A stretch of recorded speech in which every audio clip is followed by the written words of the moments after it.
The makers of Johnson's Wax, Johnson's Carnew, and Johnson's Self-Polishing Glow Coat present Fibber McGee and Molly, written by Don Quinn, with music by the King's Men and Billy Mills Orchestra.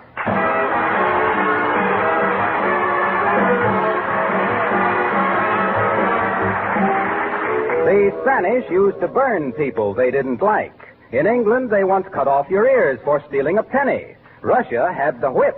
But for sheer ingenuity in instruments of torture, American genius wins again. We refer to Income Tax Form 1040. Such as the mailman has just brought to Fibber McGee and Molly.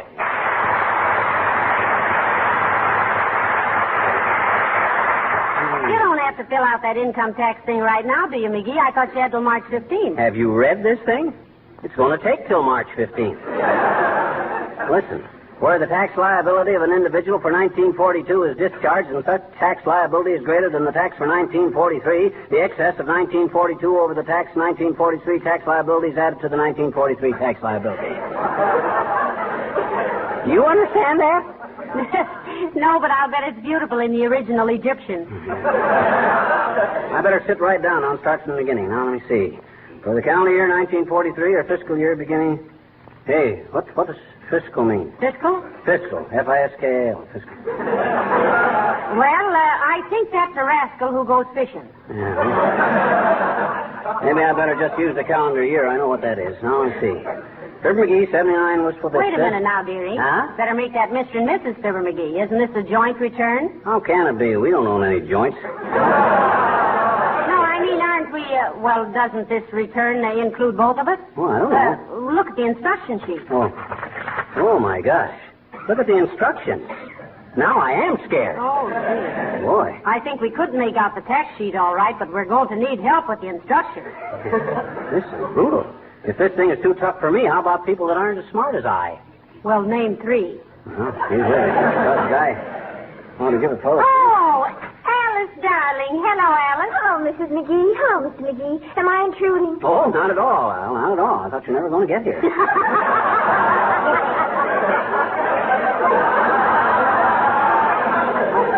You're just in time for the main goal, a 10-round bout to a decision. Fiscal McGee, the Peoria Palooka versus Kid Whiskers, the Washington Walloper. And you'll recognize the loser because he'll have both hands up in the air. Hey, you made out your income tax yet, Alice? No, I think the whole thing is silly. Oh, well, now we're getting someplace. Yeah. And I think it's Alcatraz. What's so silly about it, Alice? Well, jeepers, I made out my income tax last year and called up the post office and told them it was ready, and they never sent anybody after it. Gee, if they don't care, I don't. Well, if you've had some experience with this stuff, Alice, maybe you can give us a hand. Here, take a look. Well, in the first place, Mr. McGee, you've got the wrong form. Oh, no. That's just a little middle-aged spread, Alice. You can't help that. Oh, no. I mean this tax blank. See the date? It says 1943. This is 1944. Oh, imagine them sending me last year's tax blank in the mail. Now, that's government efficiency for you. Oh, baby. I'm going to nail the administration to the mast with this. Hand me the phone. I'm going to call the Chicago Tribune. Now, wait a minute, McGee. Wait a minute, my clavicle. Give me that phone. Yes, here, Mr. McGee. Thanks. On second thought, I'm taking this up direct with the Frances Perkins. Well, why? She's Secretary of Labor. Yeah, well, what do you think making out a tax blank is, fun?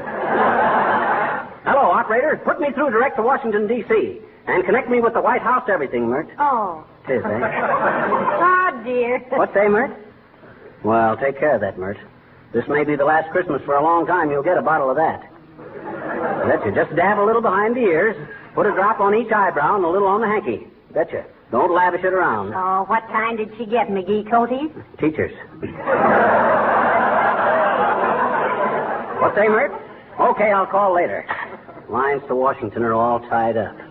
Well, that blank is correct anyway. You're paying 1943's tax. Well, I've been looking over this tax form, Mr. McGee, and I don't think they want to be mean about anything. I think they like you. You do? What gives you that impression, Alice? Well, look at all these lines here. On almost every line it says XXXXXXX. I think that's a nice personal touch. Yeah. I don't know if they're trying to kiss me or just mark the spot. Well, much obliged, Alice. We'll try to struggle along with it. All right, Mr. McGee. If you have any trouble, you just call me. Now, let me see. Line 14. Losses from fire, storm, shipwreck. Hey, shipwreck. Are you referring to me, dearie? No. But I can make a deduction for shipwreck. Remember when you dusted last week, you knocked that bottle off the mantel that had my ship in it that I carved, that ship in the bottle? Yeah. That thing was worth $200 or $300. $200 or $300? Sure. Heavenly days, give the man a jackknife and a shingle and he thinks he's Henry Kaiser. No. Now, look, McGee. Come in. Oh, how do you do? Were you looking for... Oh, it's Mr. Von Zell, McGee. Oh, well. Hi, Harry. I hope I'm not interrupting anything. No, McGee is just making out his income tax, Mr. Von Zell. You got any friends or relatives that's a lightning calculator, Von Zell? Well, my cousin Fitzroy Von Zell was a lightning calculator. He only made one mistake in his life. What was that? He calculated that lightning wouldn't strike him if he stood under a tree. All we ever found of him was a left shoe and some bridge work. Well, what can we do for you, Si? Oh, well, you remember last week when Wilcox had the flu and I dropped in to say a few words about that thing you have. You know, the product that's made there in Wisconsin, Racine or some place. Johnson's Wax. Johnson's, yeah, I never... Well, I was just wondering who I should see about the... Well, I don't want to be considered mercenary, you know, but, you know what I mean? Oh, sure. You mean who pays you and how much? Oh, now, you make it sound so, well, as if I'd done it for money. Ah, what a horrible thought. Yeah. That's pretty sordid. I'll tell you what, Harry. I'll check up on that and let you know. We'll call Sally as soon as we find out. Sally? Yeah, that's that girl you're always talking about. Your secretary, ain't it? Sally Patica? Oh, no. Well, not exactly, Mr. McGee. She's just a girl that she and I are, well, I guess it's no secret. Well, thanks for checking that matter for me. Okay, well, hey. Who does pay him for last week? Well, how about Mr. Wilcox? I thought he was doing it as a favor to Wilcox. I'll call him and see. What's Wilcox's phone number? I don't know. Look in the phone book. Where is the phone book? All closet. Okay, I'll call him up.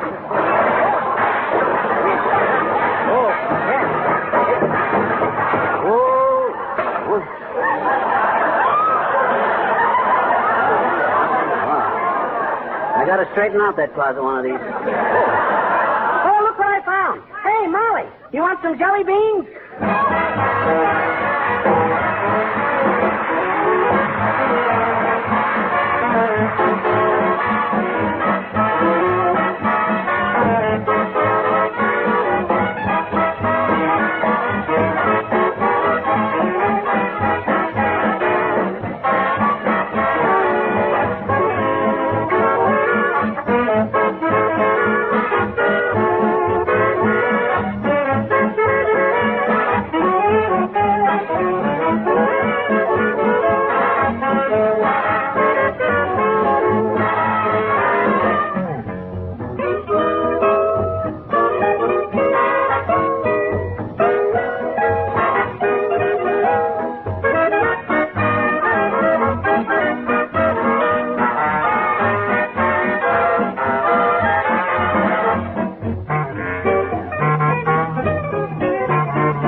Paragraph J, depreciation, depletion, and amortization of emergency facilities. Reasonable allowance for exhaustion, wear and tear. Hey, Molly, they let you deduct a reasonable amount for exhaustion. Well, that's good. That's very good. You look pretty tired, so take off plenty. I will. I've been going through this instruction sheet like a monkey through a trapeze.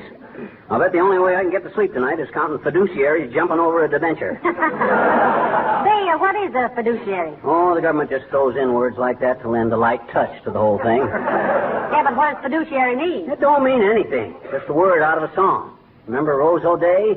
You are my skin and roosterary. What's a fiduciary rose?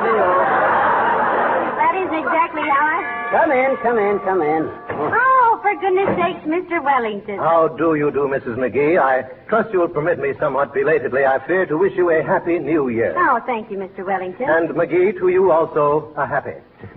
Well, thanks. Since I haven't seen you since Christmas, I hope you had a merry. Well, it was definitely superb. But I must admit that in matters concerning occasions of the spirit, I am a sentimentalist. I subscribe to the old saying, up on the housetop, click, click, click, down through the chimney, good. Oh, dear. You have a wonderful... You have a wonderful memory for quotations, Mr. Wellington. Yeah. Did you specialize in poetry in college? I took a 4-year course in English lit. For 4 years. You must have had quite a hangover. What can we do for you, Mr. Wellington? Not that I wish to hurry you, but himself here is anxious to finish making out his income tax. Yeah, what's on your mind, Siggy? I just dropped in to admonish you, old man, by request of the Rules Committee of the Elks, of which I am a charter. Member? I'm member just like it was yesterday. In fact, What have I done now? My gosh, my dues are paid. I settled for that billiard cue I busted. And if I fall asleep in the reading room, I don't snore any louder than any of those other old guys. Those are trivialities, old fellow. Picayune peccadillos. The complaint appears to be somewhat more involved. It seems that you have a habit, when answering the telephone, of marking your place in a magazine with your cigar. Heavenly days, McGee. You mustn't ever... Oh, gee whiz, if a man's club is going to be so fussy... This is an incendiary habit to be deplored, McGee. It has been estimated that your literary arson has cost the club 2 copies of the National Geographic, 1 Police Gazette, 4 Colliers, 2 racing forms, and a suburban directory. I have been instructed to warn you that a continuance of this custom will result in your dismissal from a club in which, up until now, you have been a maid. Stay? I'd love to, but it's impossible. Good day. The old brute telling me where I can leave my cigar butts and where I can't. Besides, I don't do that. I'm always very careful to put... What's the matter? I smell something burning. Huh? McGee, your income tax form, it's smoking. Oh, my gosh. I left my cigar on. Noticed it.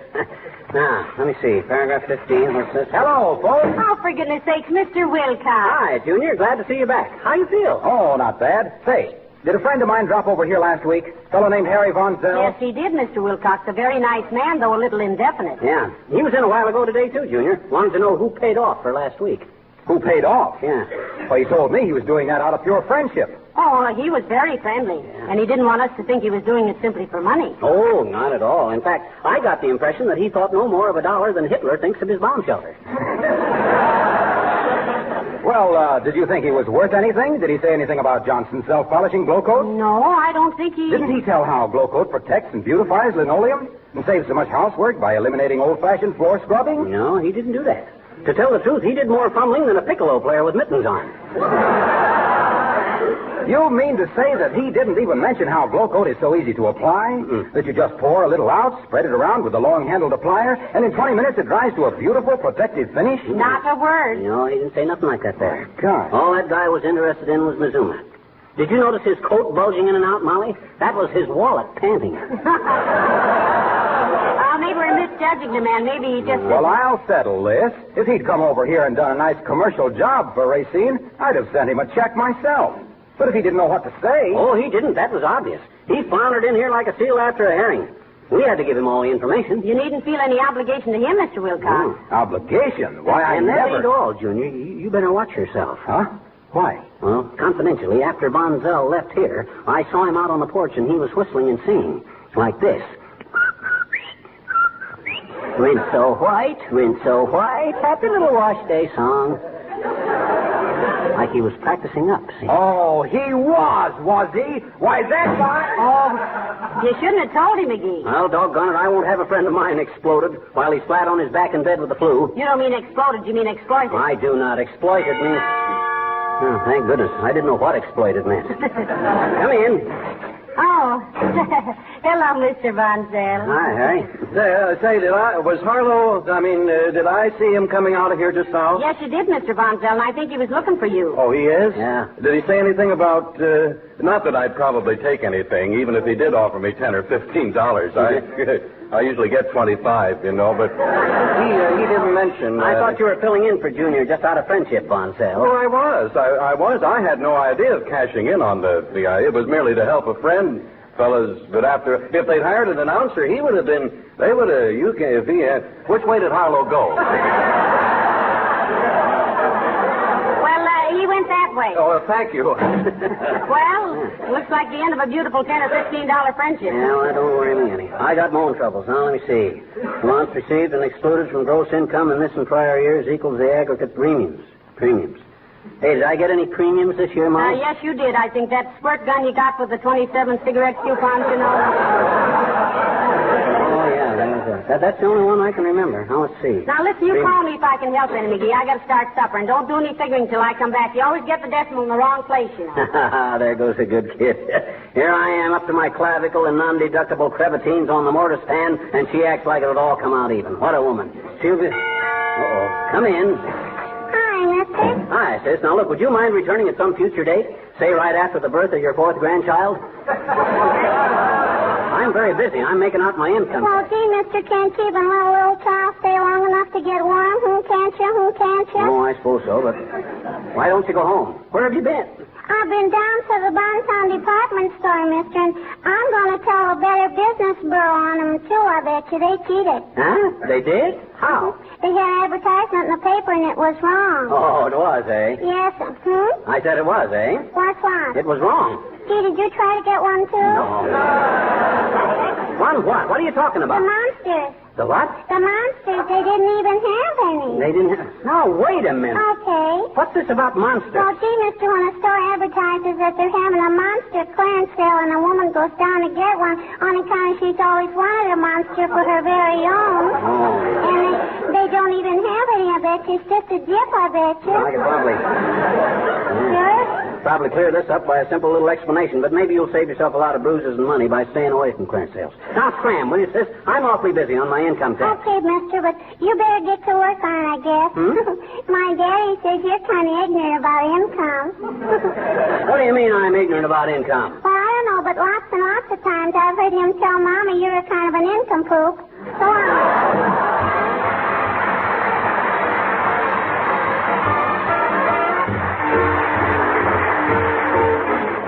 Grandpa lived in a gay day.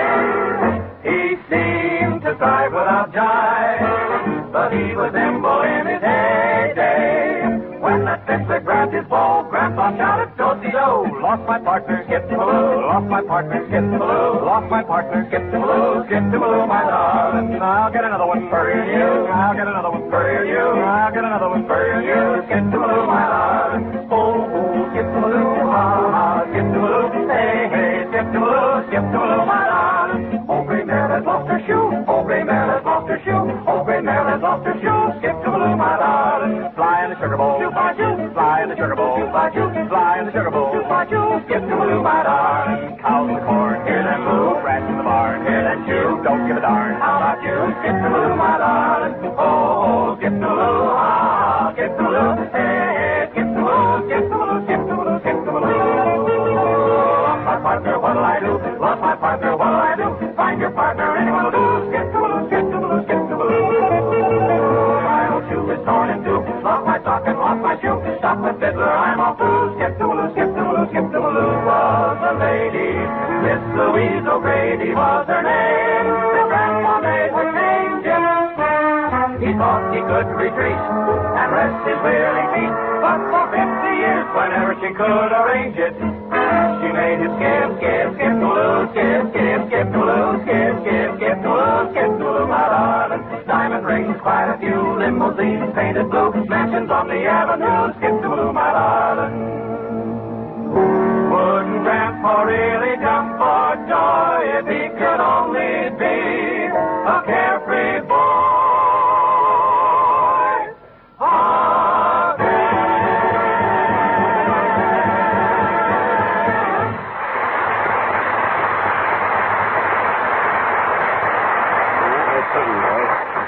Now, you sure it won't be out of your way to mail this, Alice? Oh, not a bit, Mr. McGee. I've got to go past the corner anyway, and I'll drop it in the box there. Say, don't you need some stamps on this envelope? Oh, no. It's official government business. It is. Creepers, are you something big in the government? No, but the government is into me something tremendous.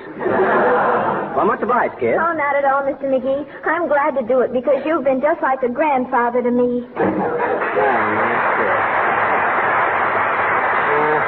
You've been just like a grandfather. Why, that was... Well, did you fill out your income tax blank?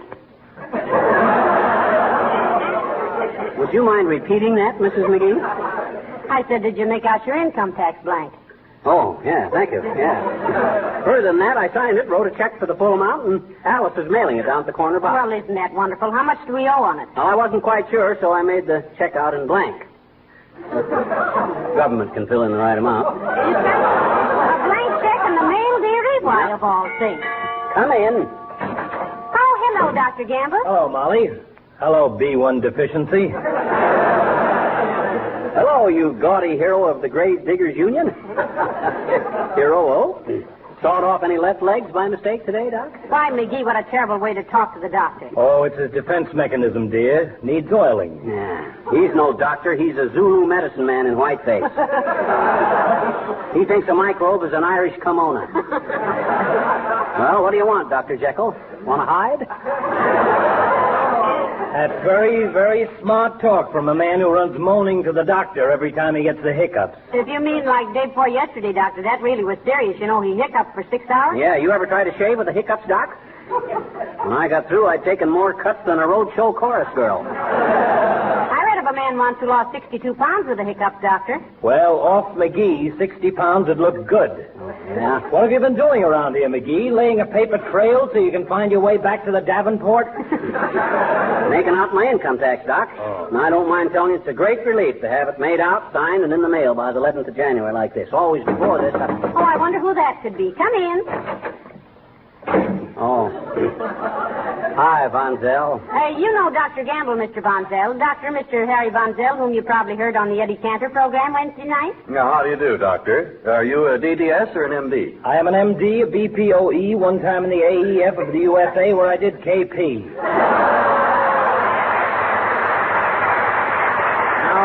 Now, if you'll excuse me. Oh, don't rush away, Doc. Don't rush. Von Zell isn't staying. Oh. Are you, Harry? Well, no. No, Mr. McGee, I just wondered if Harlow was... I missed him, you see. I wondered if he'd said anything to you about that is, if he thought I had been of the slightest value to your sponsor. Oh, I'm sure he thought you were of the slightest value. Don't you, McGee? Absolutely. Believe me, Harry, anytime Harlow is looking for a guy that'll give him the slightest value, he'll call on you. Oh, isn't it nice to have friends like that, Doctor? The novelty wears off in time. Well, I'm glad I won't have any embarrassment then in asking Harlow or somebody to make the usual arrangements for a small stipend. You know, a telephone. I'll get it. Say, Fibber, if that's a Mrs. Banglesome asking for me, tell her she doesn't have a thing to worry about for another 6 hours. Hello? Who? Harry Von Zell. Oh, sure, bud. He's right here. That's for you, Harry. Oh, thank you. Hello? Yes? Oh, you did? Huh? Why, no, that hadn't occurred to me at all. Well, if I don't see how it makes you look cheap just because I helped a friend out and only thought it was fair to be. Huh? Well, yes, but I wasn't really hinting, you know. It was my impression that they loved what I did and wanted to make some small gesture, and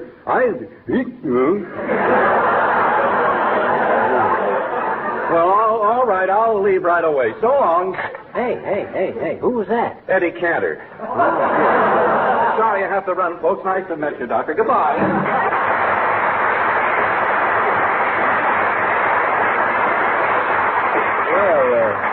He seems like a pleasant sort of a lad. Oh, he's very nice, Doctor. Yeah, what were you saying before the phone rang, Doc? Oh, I was just wondering if you kept a copy of your income tax. Oh, no, I don't need one. Alice is mailing it down at the corner and wants the post office... Where did you say she's mailing it? In the box at the corner there. I think even a featherhead like her can be trusted to take a letter half a block to the box on the Well, corner. that might be if there were a post box on that corner, but there isn't. What? Why, there is, too. I've seen that box 1,000 times. McGee, that isn't a mailbox. That's a trash can. Well, just a... What? A trash can? You mean that dumb bunny would... Oh, my gosh. Where's my hat? Skip the hat. Oh, this is ridiculous. Hey, Alice, wait a minute. No, not you, Von Zell. Hey, Alice.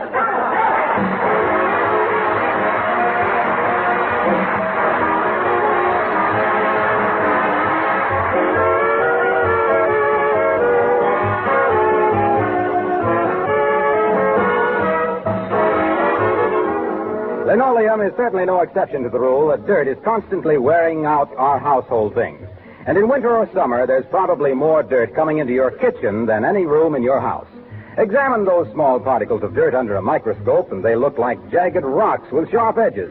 But if your linoleum surfaces are regularly protected with Johnson Self-Polishing Glow Coat, they're safe against that continual wear and tear. They will, in fact, last 6 to 10 times longer than unprotected linoleum.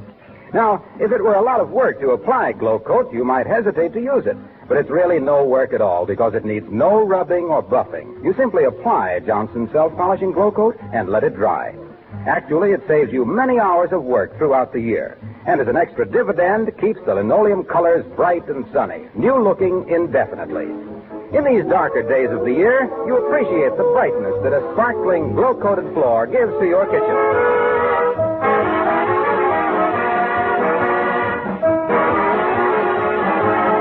McGee, I made an appointment for you with a tax expert downtown tomorrow. You did? Oh, okay. What time? 1 o'clock? You want me to come at 1 o'clock sharp? No, just as you are. Huh? Good night. Good night, all. The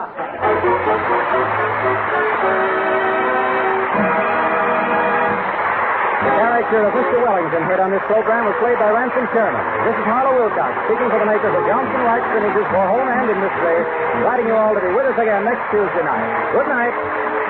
This is the National Broadcasting Company.